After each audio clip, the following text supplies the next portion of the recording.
What's up, y'all? Welcome back to another video. Today I'm going to be telling you how I was able to uncover a wound, a deep story that's been playing inside of me that's been keeping me full of negativity, all right? So, context, I was heading home back from the gym, and I decided, hey, let's go record, all right? So I usually go at this pond place, which if you have been watching my videos for a little while, you might have seen me around a bench or a pond or just outside. I usually go there. And so I get there, I park, and I see this old man, like, driving past me. So I'm parked right here. Car's facing this way. It's my fist, my four fingers right here in my car, right? I reversed in, bam. Now the street's this way. This car goes, vroom, but, like, slows down and gives me a really dirty look. Like kind of like disgusted almost, right? Old white guy with a navy hat. So I'm like, all right, we'll let that be. I sit in my car because I was like, there's a chance he might spin back, so let's not get out real quick. He did. A minute later, I'm just on my phone. I see him. He literally parks right next to me, still glaring at me. So I'm like, all right, we're going to see what's going to happen, right? Mind you, I had my door like halfway open, so I just closed that thing and hit the little bit of a lock button, all right? So I'm sitting there, still staring, looking at him. Like, I'm just like, and he's still glaring at me. Finally, he looks, puts his head down, puts his glasses on, starts looking at something. I'm guessing his phone. So, mind you, it's not a stare off, but we're just sitting in our car for like 5 minutes. I'm just watching videos, and I catch him. He leaves finally. So I'm like, all right, finally, I can get started and get out of here. So I don't see him, and then he just appears in front of my car, and I believe he took a picture of my car, which don't know why. I literally just parked, and he just gave me that dirty look. So I think he did. I didn't see him take a picture. I just saw him walk past my car. And mind you, like I said, my car is facing this way and the street's right there. There's no reason a person is walking right there, all right? So, all right, I'm like, all right, cool. Walks past me, still giving me a dirty mug. Like, he's literally next to me, like, and looking back. And I'm like, all right, you know what?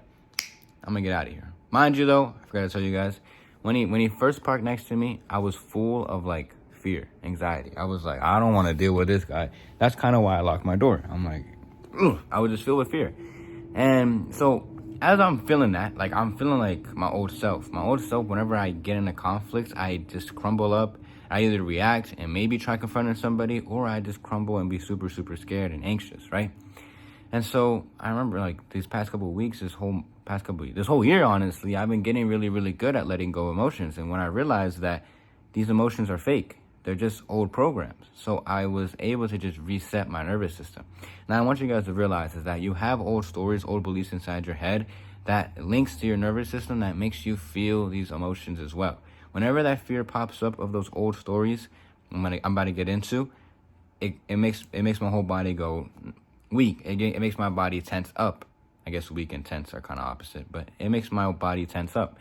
And I get that old feeling of those same scenarios happening, you know, where I had to stand up for myself, or I just felt unsafe. And so, boom, I'm starting to shake a little bit, right? Adrenaline's flowing through my body. And then I, like, finally let go of the emotion, let go of the anxiety, and that's when he walked past my car and went away. So that's when I was like, all right, let's just get out of here before we start anything. So I get back to the house. I'm literally sitting, like, right here, and I'm like, man, I wonder why I feel kind of shameful. Like, why do I feel kind of like, why didn't, like, I had that idea inside my head that, like, the thought that, like, why didn't I go up and, you know, not press him, but confront him, be like, what's wrong with you? You good? Everything all right?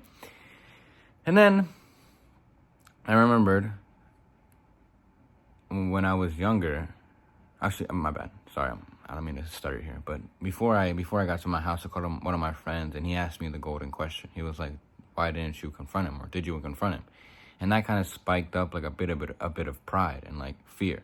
And so I didn't react to him. I didn't get mad at him. I was simply like, I just chose not to. I got back home and I realized all these things. One, I got super scared. I got really anxious, and I got kind of prideful when someone asked me why I didn't confront him. And I kind of felt shame, all right? Bunch of emotions, all right? So letting all those things go, I realized that as I was growing up, there was a big belief that if I can't stand up for myself, or I can't stand up to other people who are, you know, opposing a threat, or I'm in danger, etc. I wasn't really in danger, obviously, didn't do anything, but that I'm just not a man. Like, if I don't step up, if I don't confront someone that's, you know, posing that threat, I'm just not a man. And that story, and, like, I have so many scenarios in my life where I just wasn't able to stand up for myself. And maybe I haven't really been in a situation where I need to stand up for someone else. Maybe I have. I don't remember. I don't really remember. But yeah, whenever there's trouble, whenever there's danger, I usually just tense up. I get scared. And like that whole belief of me not being a man because of that causes my nervous system, my body just to tense up and react to the same way I'm always used to reacting when I was such a kid. And so I've had people tell me like, yo, you got to be able to confront people, like stand up for yourself. You got to be brave. Like that's what a man is. And you know, other people telling me the same thing, some way, shape, or form, like making fun of me in a sense. Obviously, maybe sometimes they didn't mean it; they were just having jokes. But I took it as truth, and I took it, and I was like, maybe I'm really not a man. And so, in that little scenario, in that little situation where I felt all those crazy emotions, that guy, maybe I don't know what was wrong with him, but you know, where I felt all that, I realized that there was something I was running away from, which was that identity, that fake identity that I had to be courageous or brave in confronting people in order for me to be a man, you know, in order for me to be a good husband, boyfriend, like a partner, to be able to protect the person next to me. And so I was finally able to let that go.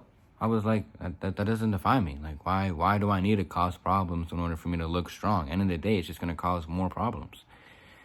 And you might be looking at me and saying, hey, you're still a pussy. And I'm just like, it is what it is. You know, I've always been someone who just doesn't like conflict. I don't like fighting people. I don't like having arguments. I'd rather just be either you don't like me, you don't like me. You know what I mean? But yeah, I'm not someone who's going to like be upset about that because I can't do anything about it. So yeah, I let go of those stories. I let go of that old identity, and I was able to just be me. You know, I realized lately that the ego's been throwing everything at me to make me stay as the old version of me who worries, who's fearful, who's prideful, who believes things that the world has put onto him. And so yeah, maybe this is a call for you, that you don't have to be macho man and confront people all the time because people tell you need to in order for you to be a masculine man. I truly believe that if you can de-escalate situations, you know, be mature and not cause problems, maybe it's a little better. You know, I'm not saying it's true. I'm not saying it's 100%. You do what you want to do. You figure it out. But if you are someone who was like me or is like me, who doesn't like conflict, it's okay to feel that fear. It's okay to feel like it's okay that those beliefs are inside your head, but you gotta let those things go in order for them not to control who you are and how you act. Maybe next time that happens to me, I'll just simply be, all right. And if they ever come up to me, then of course I'll protect myself. But I'm always safe with God, so there's no reason to be worried. And if you're someone who's opposite, who does like the confrontation, who does like the conflicts, the anger, maybe even the fights, what has it brung you? You know, has it brung you just more fights? Has it brung you more tension? Have you just been more fearful, head swiveling every single time you go out the house because of how many enemies you created? If that's the life you want to live, then I don't know what to tell you. But if you want to let go of that life, let go of those beliefs that attach you, that telling you that, hey, you need to do this in order for you to be a man. You need to do this in order for you to be safe. You are already safe with God. All you got to do is let go of the story surrounding it. Let go of those identities. Don't let go of those stored emotions inside of you. And you won't feel that natural urge to fight back, to be resentful, to cause conflicts, because you'll be full of peace and understanding. And know that all those negative emotions that you feel are just waves and they're not real. God's promise, God's reality, there's nothing bad, quote unquote. There's no negative. It's just peace, love, hope. You will go through those things, but the more and more you let go of those things, the more and more you get rid of them outside of your body, and you get to live in that peace and hope. I hope this helps. If I didn't edit out that last part, I don't know if this is going to get taken down. We'll see though. God bless.